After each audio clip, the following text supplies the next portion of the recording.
تقریباً نصف حصہ مکمل سورہ بنی اسرائیل کے بعد سورہ کہف ہے۔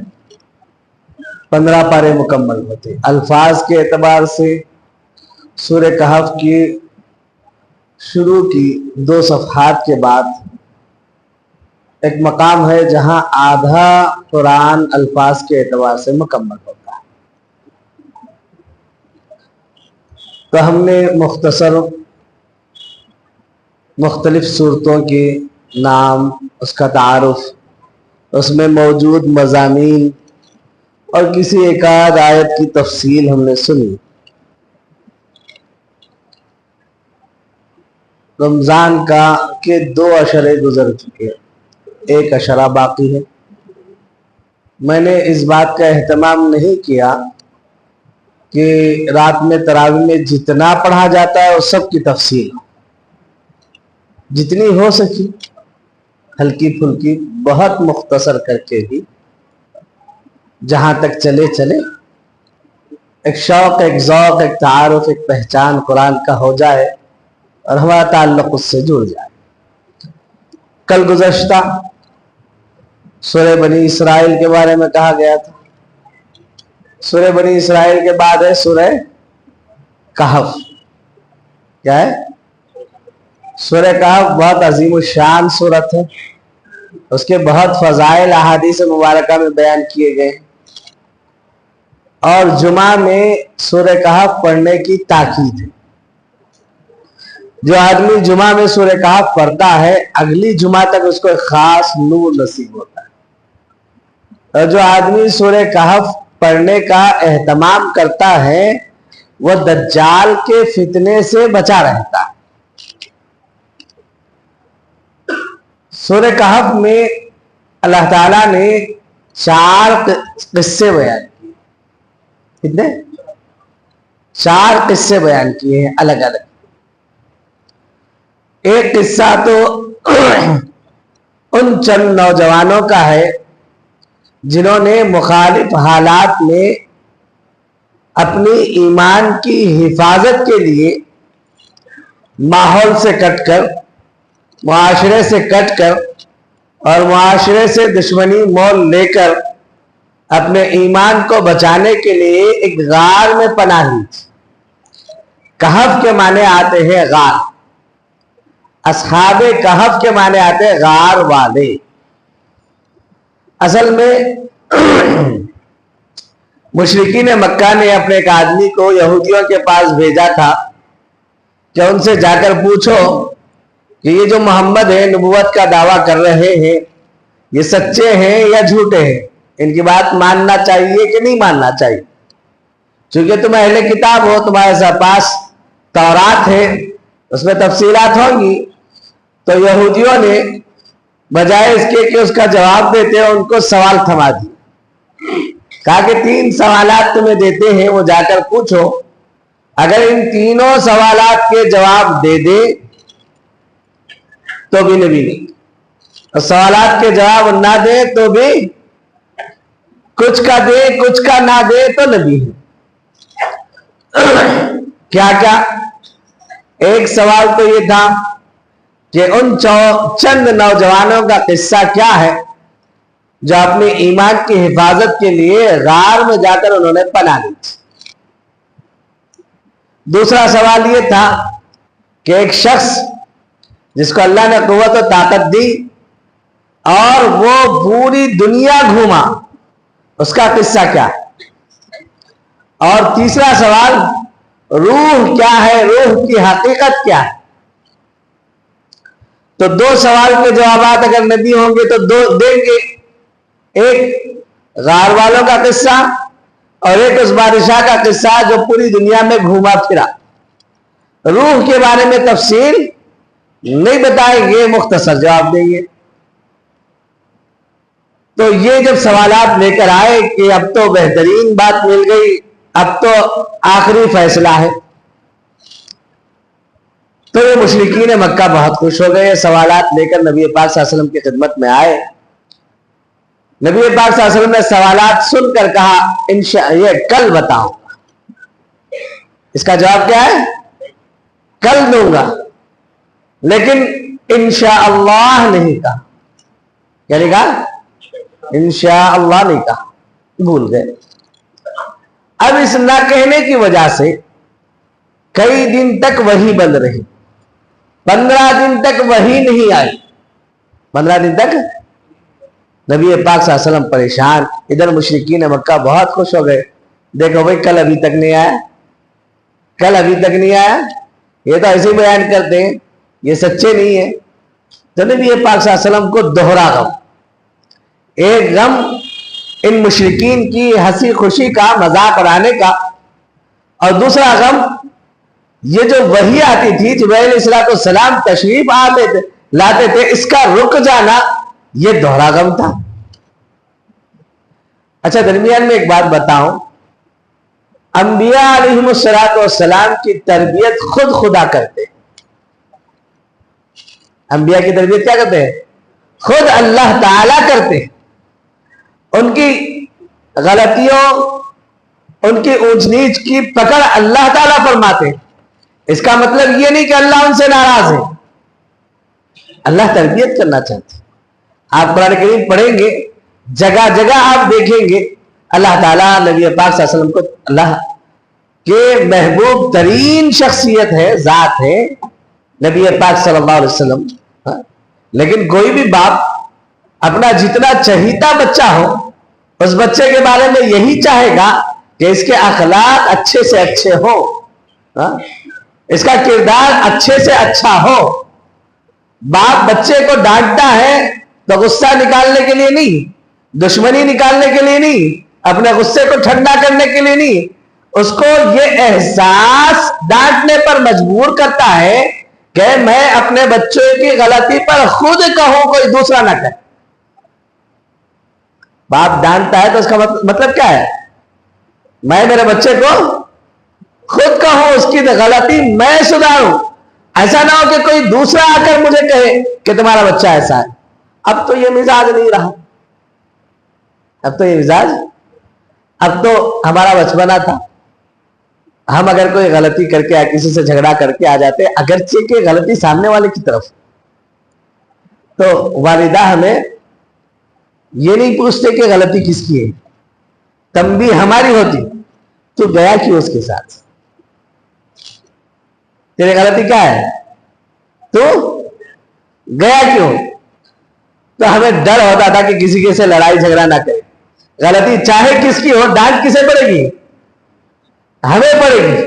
اور آج حال یہ ہے کہ بچے غلطیاں کرتے ہیں، کوئی راہ چلتے پڑوسی کوئی بڑا آدمی اس کو تنبیہ کر دے، ڈانٹ دے، اور بچہ جا کے ماں باپ کو شکایت کرے، الٹا ماں باپ لڑنے کے لیے آتے.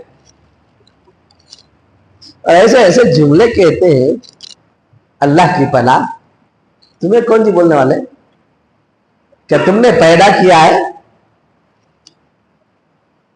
میرا بچہ ہے، جیسا چاہ رہے گا. تمہیں کس نے حق دیا؟ اب پھر یہ اولاد کیا ہے؟ بڑی ہونے کے بعد والدین کے لیے وبال جان. ہمارے ماموں، بلکہ ماموں کے ماموں ہے، نانا ابھی بھی زندہ ہے، باقاعدہ حیات قریب ہی رہتے، تو وہ خود بھی کہتے ہیں کہ ہمارا کسی سے جھگڑا ہو جاتا تو ہم اس سے کہتے بھائی جو بدلہ لینا ہے مجھے لے لے، والدہ کو مت بتا.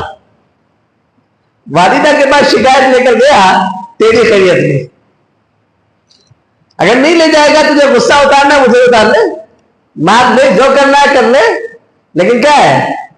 والدہ کے پاس شکایت لے کر، کیونکہ وہاں شکایت پہنچے گی تو یہ نہیں پوچھے کہ غلطی کس کی ہے، پٹائی سب سے پہلے ہماری ہوگی. عجیب انداز تھا تربیت کا. ایک چور زندگی بھر چوری کرتا رہا اور پکڑا گیا، آخر میں اس کو موت کی سزا ہوئی. کس کی سزا ہوئی؟ موت کی سزا ہوئی، عدالت میں ہوئی. اب ہر مذہب میں، ہر قانون میں مرنے والے کی آخری خواہش پوچھی جاتی ہے کہ بھئی تمہاری آخری خواہش کیا ہے؟ اس سے پوچھا گیا کہ تمہاری آخری خواہش کیا ہے؟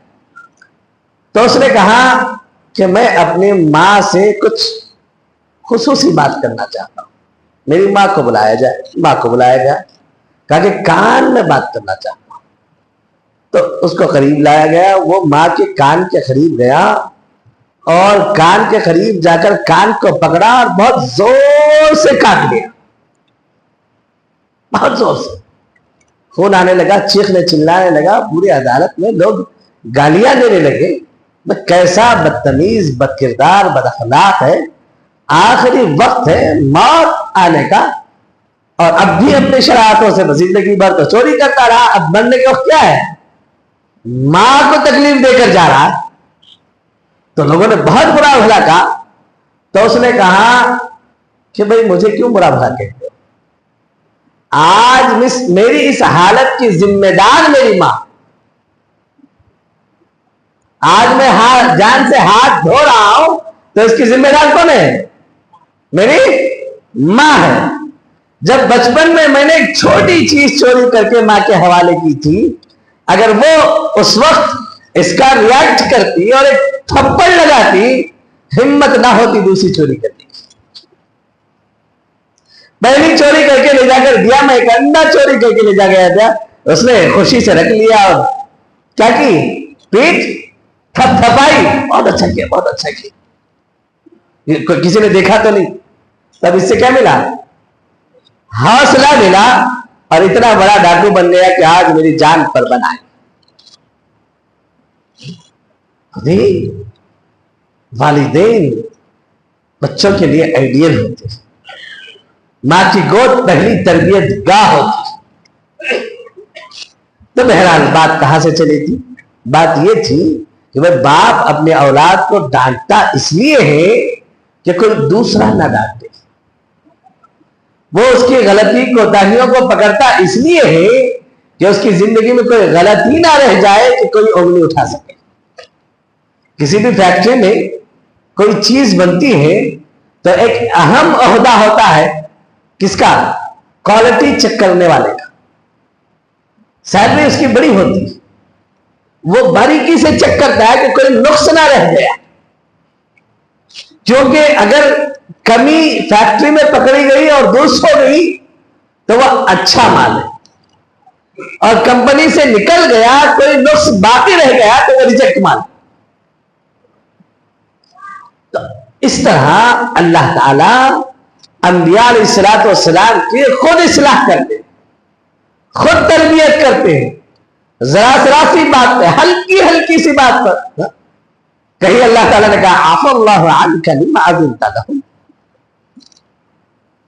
منافقین آپ کے پاس آتے اور جہاد میں جانے کے لیے جھوٹ موٹ الٹے سیدھے بہانے بنا کر چھٹی لے کر جاتے. اللہ کے نبی وہ ایسا ہے, گھر میں کوئی نہیں ہے, پریشانی ہے, طبیعت برابر نہیں, بیوی کی طبیعت خراب ہے, مجھے چھوڑ دیجیے. نبی پاک صلی اللہ علیہ وسلم رعایت کر دیتے. تو اللہ تعالیٰ نے عفا اللہ عنک, اللہ تمہیں معاف کرے, اجازت کیوں نہیں, تمہارے سامنے تو جھوٹ موٹ کی اجازت دیتے, پیچھے جا کے بغلے بجاتے کہ ہم نے بیوقوف بنا لیا. چھوٹی سی بات. ایک جگہ کا اذا لأذقناک ضعف الحیات وضعف الممات, اگر ان کی باتیں مان کر تم ان کے پیچھے چلو گے تو دنیا اور آخرت میں تمہیں ڈبل عذاب ملے گا. ایک نابینا نبی پاک صلی اللہ علیہ وسلم کی خدمت میں آئے, مشرکین مکہ کے سردار بیٹھے ہوئے تھے, ان کو دین کی بات سمجھا رہے تھے. جب یہ آئے تو وہ مشرکین جو ہے ان کو برا لگا کہ ہم بڑے بڑے لوگ بیٹھے, یہ کون پھٹیچر آدمی ہماری مجلس میں آ گیا. اب ان کے دل تنگ ہو گئے.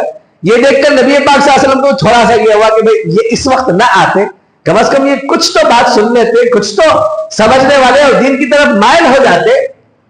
اللہ تعالیٰ نے فوراً پکڑ کیا عبس وتولى ان جاءه الاعمى وما يدرك لعله.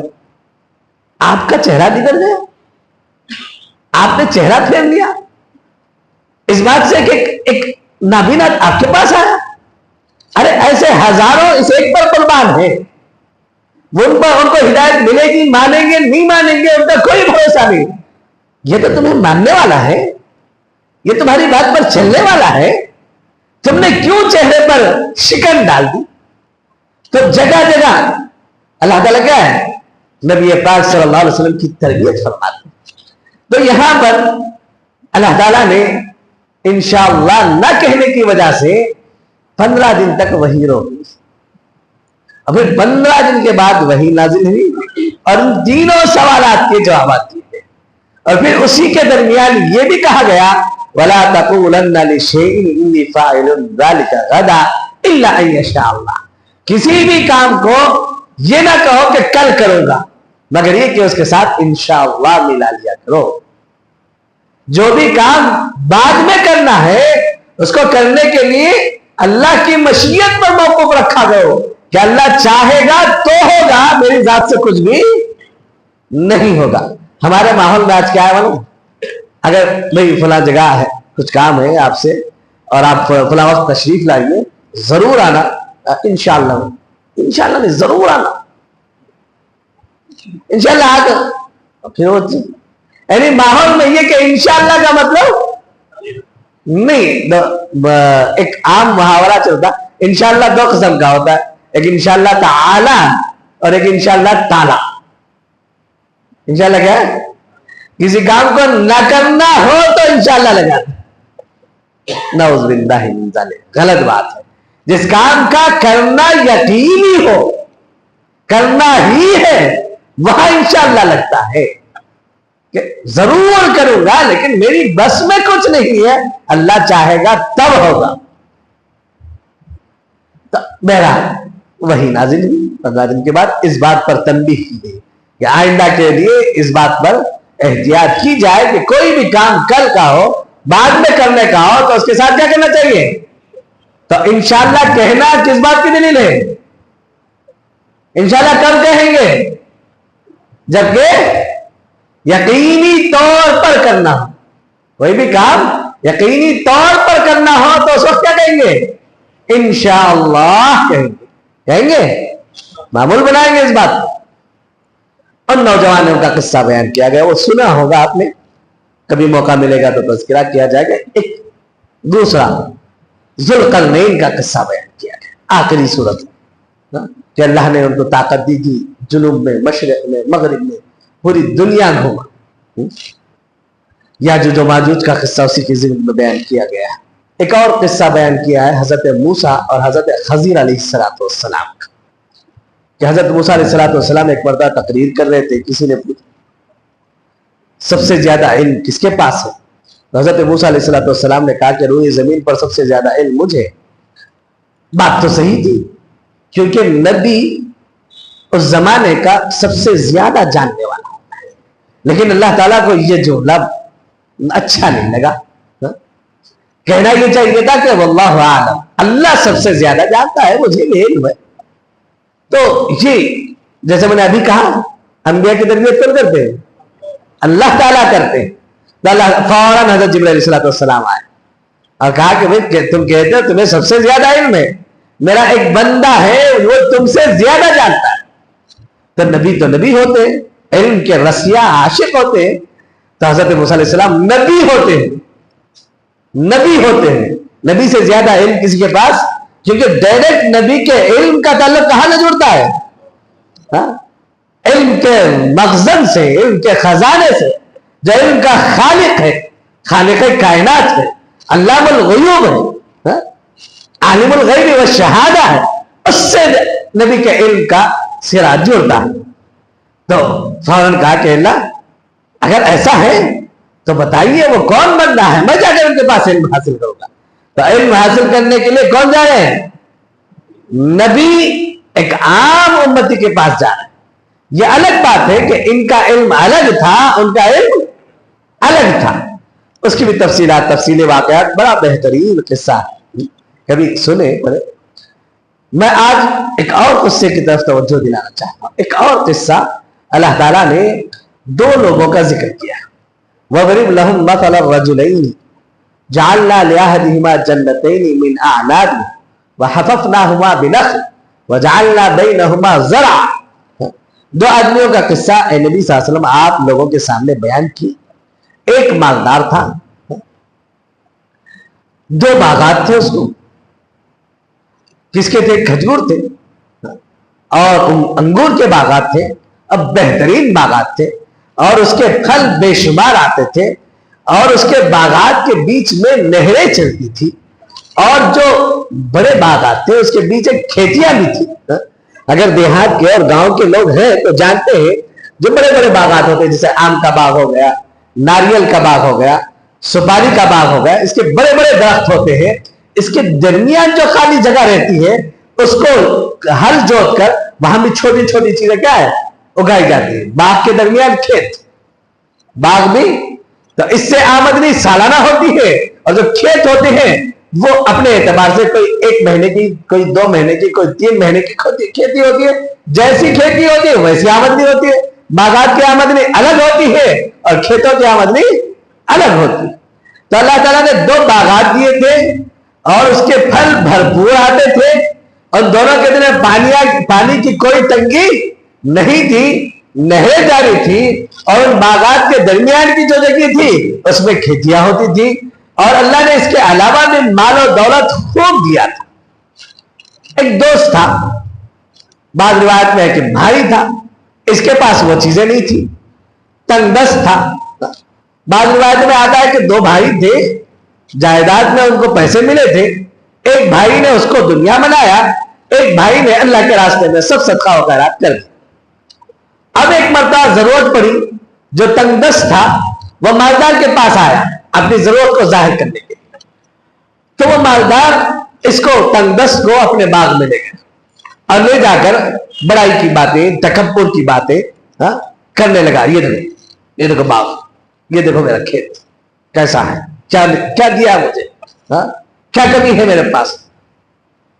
جو دنیا دار ہوتے ہیں ان کی ساری توجہ, سارا فخر, سارا غرور اپنے مال پر ہوتا ہے, اپنے عہدے پر ہوتا ہے, اپنی پراپرٹیوں پر ہوتا ہے. اگر معاشرے میں دیکھیں, خاندان میں دیکھیں, ایک آدمی ہے جو دیندار ہے, باشرح ہے, دین پر عمل کرتا ہے, زندگی حلال و حرام کو دیکھ کر وہ چلتا ہے اور مقدر سے, تقدیر سے, کیونکہ دنیا میں دولت کا ہونا نہ ہونا یہ مقدر کی بات ہے, محنت کی بات نہیں ہے. مقدر سے اس کے پاس مال و دولت کم ہے. ایک آدمی ہے جس کے پاس مال ہے, دولت ہے, اور اس کے پاس دین کی کوئی اہمیت نہیں ہے. اس کا اٹھنا, بیٹھنا, سونا, جاگنا صرف اسی فکر میں رہتا ہے 2 سے 4, 4 سے 40 کیسے ہوتا ہے. باتیں اس کو کوئی فکر نہیں ہے. جب یہ دونوں آپس میں بیٹھتے ہیں تو یہ مالدار ہمیشہ اس پر طنز کرتا ہے, کیسی زندگی, کیا جی نہیں, بچے کو کیا رکھ ہو جاتی, ذرا ہوتا بھی نہیں, چل جانا دین میں گھس جانا نہیں. اللہ بولے, اللہ کی پناہ کفریہ الفاظ, کفریہ الفاظ نہیں, تا بھی چل جانا نہیں, کرنا, وہ بھی کرنا, یہ بھی کرنا, دین بھی ہے, دنیا بھی ہے, وہ بھی دیکھنا, یہ بھی دیکھنا. نعوذ باللہ من ذالک, دین سے ہٹ کر کوئی دنیا نہیں, سارے کا سارا دین ہے. اگر آپ تجارت کرتے, کاروبار کرتے, نوکری کرتے, حکومت کرتے ہیں, اللہ کے حکموں کے مطابق کرتے تو وہ بھی دین ہے. اگر آپ نماز پڑھتے, روزہ رکھتے, زکات دیتے ہیں, حج کرتے ہیں, صدقہ و خیرات کرتے ہیں, لیکن وہ اللہ کے نبی کے بتائے ہوئے طریقوں پر نہیں ہے تو وہ دین نہیں ہے, وہ بے دینی ہے. دین کے نام پر دھبا ہے, جہنم کا ایندھن ہے. ایک آدمی بازاروں میں, گلیوں میں, کوچوں میں پھر رہا ہے اور آوازیں لگا رہا ہے, پیاز لے لو, لہسن لے لو, سبزی لے لو, کوتھمیر لے لو, ترکاری لے لو. صبح سے شام تک دھوپ میں بیٹھ کر آوازیں لگاتا ہے کہ بھائی لے لو, لے لو, لے لو. اور اس کا مقصد کیا ہے کہ اللہ نے میرے اوپر ذمہ داری ڈالی ہے کہ میں حلال رزق کماؤں اور اپنے بیوی بچوں کو حلال کھلاؤں, ان کا کسی کو محتاج نہ رکھو.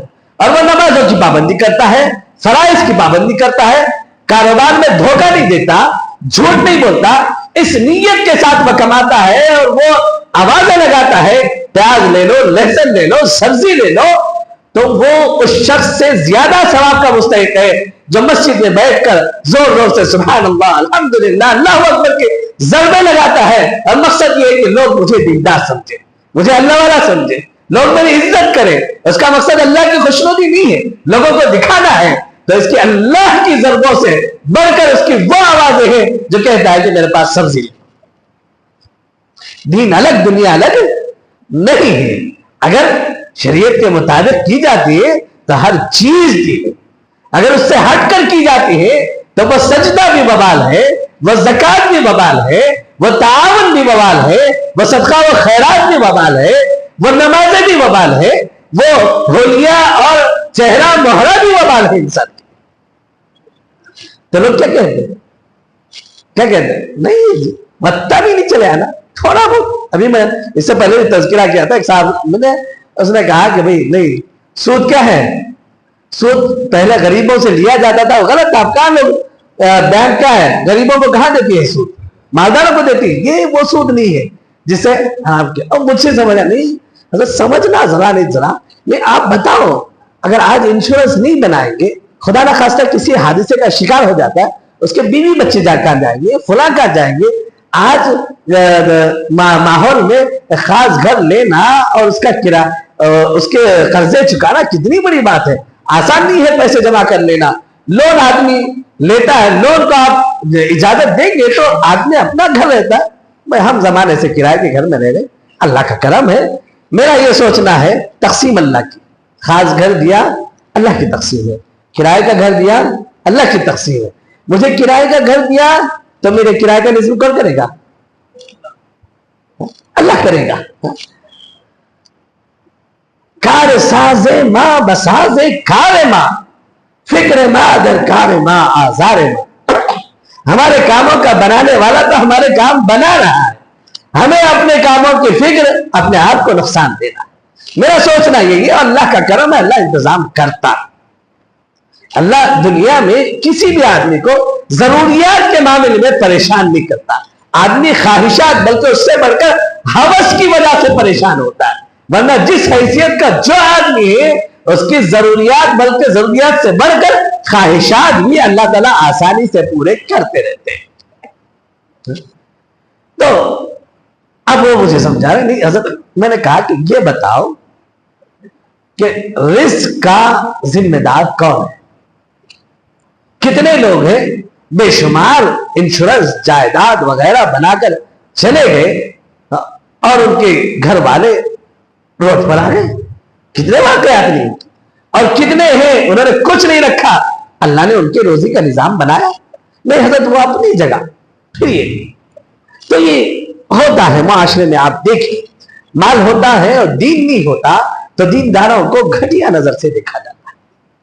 تو اس نے بھی وہی، اب یہ گیا ضرورت پوچھنے کے لیے تو بجائے اس کے کہ اس کی ضرورت پوری کی جائے، اس کو ساتھ دیا جائے، اب وہ شیخ دیکھو یہ میرا باپ ہے، میرا یہ ہے، پھل ہے، وہ ہے، یہ ہے، اور یہ میری جائیداد کہاں نہیں جاتی؟ یہ جائیداد کبھی مجھے فاقے کی نوبت نہیں آتی، پریشانی قیامت قیامت بیکار ڈھکوس لے۔ یہ الفاظ میں اپنے معاشرے کے جو لوگ کہتے ہیں وہ اس طرح ہے، اسی طرح کے الفاظ اس نے کہے۔ ہاں اگر مر بھی گئے، میرے سے اگر اللہ ناراض ہوتا کہ کتنا مال دولت دیتا مجھے، بولنے والے بولتے ہیں، بولتے نہیں بولتے بھائی اگر میں غلط ہوں مجھے یہ مالدار، تم صحیح ہو تمہارے پاس ہونا چاہیے نا۔ دنیا کی مال و دولت یہ اللہ کی محبوبیت کی دلیل نہیں، اللہ کے نزدیک محبوب ہونے کی دلیل، اگر محبوب ہونے کی دلیل مال و دولت ہوتے تو نبی پاک صلی اللہ علیہ وسلم کو ایک ایک مہینہ فاقہ نہ ہوتا، اور قارون کا خزانہ اتنا نہ ہوتا کہ اس کے خزانے کی چابیاں بڑی جماعت اٹھاتے اٹھاتے تھک نہ جاتی۔ نبی پاک صلی اللہ علیہ وسلم کہتے کہ اللہ کے نبی کو کہا گیا کہ اگر آپ چاہتے احد کا پہاڑ سونا بنے گا تمہارے ساتھ چلا کرے گا۔ اللہ کے نبی نے کہا اللہ کے نبی مجھے اللہ مجھے نہیں چاہیے، میں تو یہ چاہتا ہوں کہ ایک دن کھاؤں شکر ادا کروں، بھوکا سوؤں صبر کروں۔ اگر مال یا اللہ کے محبت کی دلیل ہوتی، کائنات کے مالدار ترین شخص کون ہوتے؟ اللہ کے نبی ہوتے۔ نبی کے لیے روزانہ جنت سے خزانے اترتے، نعمتیں اترتی، جس کے صدقے میں اللہ نے ساری کائنات کو بنایا۔ لیکن دنیا مال دولت اللہ کی محبت کی دلیل نہیں۔ اس نے کہا کہ بھئی قیامت آنے والی نہیں ہے، جب مر بھی گیا قیامت آ بھی گئی تو یہاں دیا وہاں بھی دے گا مجھے۔ اس نے سمجھایا دیکھو کیوں ایسا کرتے ہو؟ ابھی اپنے آپ کو سوچو، کل تم کچھ نہیں تھے، آج کچھ ہو. تمہارا وجود کل کچھ نہیں تھا، تمہیں پیدا کیا، آنکھوں ناک دیے، انسان بنایا، کہاں سے آ گئے؟ اس خدا کی نافرمانی کرتے ہو، اس خدا کی ناشکری کرتے ہو. میرے پاس کچھ نہیں ہے، یہ اللہ سے ناراضگی کی دلیل نہیں ہے. کہیں ایسا نہ ہو کہ تمہارا تکبر، تمہاری انانیت، تمہارا غرور، تمہاری یہ شان و شوکت کو خاک میں ملا دے اور اللہ مجھے نوازے، اور مجھے یقین ہے کہ اللہ مجھے یہاں نہیں تو وہاں خوب دے گا. تو یہی تکبر کی باتیں کرتا رہا. اللہ تعالیٰ نے اس کے غرور کی یہ سزا دی کہ راتوں رات آسمان سے ایک آگ کا گولا آیا اور اس کی ساری جائیداد کو بھس ہی کر دیا. وَأُحِيطَ بِثَمَرِهِ فَأَصْبَحَ يُقَلِّبُ كَفَّيْهِ عَلَىٰ مَا أَنفَقَ فِيهَا وَهِيَ خَاوِيَةٌ عَلَىٰ عُرُوشِهَا. راتوں رات اس پر ایسی آفت آئی، سارا تباہ و برباد ہو گیا، کچھ نہیں بچا. اب صبح میں اٹھ کے افسوس کر رہا ہے، کاش میں ایسا نہ کہتا، کاش میں یہ تکبر کے جملے نہ کرتا، کاش میرے ایسے الفاظ. اچھا یہ کہنا بھی باقی ندامت نہیں ہے، دنیا کھو جانے کی وجہ سے، اپنے گناہ کے احساس کی وجہ سے نہیں ہے، جرم کی وجہ سے نہیں ہے. بہت سے مالدار ایسے ہوتے ہیں، بہت سے وہ لوگ جن کو اللہ نے نعمتوں میں نوازا، اگر کوئی مصیبت میں مبتلا ہوتے ہیں تو اس مصیبت سے بچنے کے لیے ندامت کے آنسو بہاتے، اور وہ مصیبت ختم ہو جائے پھر دوسرے دن وہی رویہ. تو مال، جائیداد اور دنیا کی زیب و زینت یہ کسی کے پاس نہ رہی نہ رہے. یہ مال اگر اللہ کے قریب کرتا ہے مال نعمت ہے، مال اگر اللہ سے دور کرتا ہے یہ مال وبال ہے، دنیا میں عذاب. کتنے مالدار ہیں جن کے لیے ان کا مال اللہ کی محبوبیت کا ذریعہ بنا، اور کتنے مالدار ہیں جن کا مال انہیں دنیا ہی میں لے ڈوبا. تو بزرگان محترم، یہ واقعات اللہ نے اسی لیے بتائے کہ اس سے عبرت حاصل کرے. اللہ نے کچھ دیا ہے، مال دولت، تو اللہ کی نعمت سمجھے. قرآن کریم میں جگہ جگہ اللہ تعالیٰ نے کہا انفقوا مما رزقنا، خرچ کرو اس مال میں سے جو ہم نے دیا ہے آپ کو. تمہارا نہیں ہے، کل تک تمہارے پاس نہیں تھا اور کل تمہارے پاس نہیں رہے گا. ایک حدیث میں فرمایا جو کھا لیا اپنا، جو پہن دیا اپنا، جو آگے بھیج دیا اپنا، باقی میرا کچھ نہیں. انسان زندگی بھر کہتا میرا مال، میری جائیداد، میری پراپرٹی اور میری بلڈنگ ہے، اور آنکھ ادھر بند ہوئی اس کا ایک پیسہ نہیں رہے گا. تو مالداری کو اللہ کی عطا سمجھے، نعمت سمجھے، اللہ کے قرب کا ذریعہ سمجھے، اس کی محبت، اس پر تکبر، اس پر اطرانا نہ کرے. خرچ کریں، اپنی ضروریات میں بھی استعمال کریں، اپنے گھر والوں کو بھی کسی کا محتاج اور عاجز بننے نہ دے. وہ مال کو خزانے کا سانپ بن کر نہ بیٹھے کہ وہ خود بھی نہ کھا رہے نہ دوسروں کو کھانے دے رہے، خود بھی کھائے، خود بھی استعمال کرے، گناہوں میں اس کو خرچ نہ کرے، اپنی بیوی بچوں کی ضروریات پوری کرے، رشتہ داروں کی، دوست احباب کی ضروریات پوری کرے، اللہ کے راستے میں دے، خرچ کرے. اللہ کے نبی صلی اللہ علیہ وسلم نے فرمایا لا حسد الا فی اثنتین، دو آدمی ہیں جو رشک کے قابل ہیں، دو کے علاوہ تیسرا نہیں ہے. جس کو اللہ نے علم دیا، قرآن دیا، وہ رات و دن پڑھتا ہے، اس پر عمل کرتا ہے، قابل رشک ہے. ایک آدمی وہ ہے جس کو اللہ نے مال دیا ہے اور خرچ کرنے کا مزاج بھی دیا اور خوب خرچ کرتا ہے، ادھر دے رہا ادھر دے رہا، دونوں ہاتھوں سے اٹھا کر دے رہا ہے اور خوش ہو رہا ہے کہ اللہ نے مجھے توفیق دی ہے. یہ خرچ کرنے کو وہ فخر و مباحات نہیں، وہ تکبر کا ذریعہ نہیں، میں دے رہا ہوں، میں نہیں، مجھے اللہ نے خرچ کرنے کی توفیق دی، یہ اللہ کا کرم ہے، یہ اللہ کا احسان ہے. یہ سمجھتا ہے. یہ دو آدمی ہیں جو رشک کیے جانے کے لائق ہے، تیسرا نہیں. مال ہے، دولت ہے اور اس کی محبت نہیں ہے اور وہ انسان اللہ کے قرب کا ذریعہ بناتا ہے، تو وہ مال بھی قابل مبارکباد ہے. وہ مال بھی دنیا میں بھی اس کے لیے بڑی اللہ کی نعمت ہے، آخرت میں تو ہے ہی. جو خرچ کرے گا اس کا کئی گنا پائے گا اللہ کی طرف سے. اللہ تبارک تعالیٰ توفیق عمل نصیب فرمائے، اسلامی مزاج بنائے، مالدار بنائے، لیکن عبد الرحمن ابن عوف رضی اللہ عنہ جیسا مالدار بنائے. عثمان غنی جیسا مالدار بنائے, امام اعظم ابو حنیفہ جیسا مالدار بنائے, اور شیخ عبد القادر جیلانی رحمۃ اللہ علیہ جیسا مالدار بنائے, ان اللہ والوں جیسا مالدار بنائے کہ جو مال اسی لیے ہے کہ وہ اللہ پر خرچ کیا جائے, اللہ کے لیے خرچ کیا جائے. اللہ توفیق عمل نصیب فرمائے.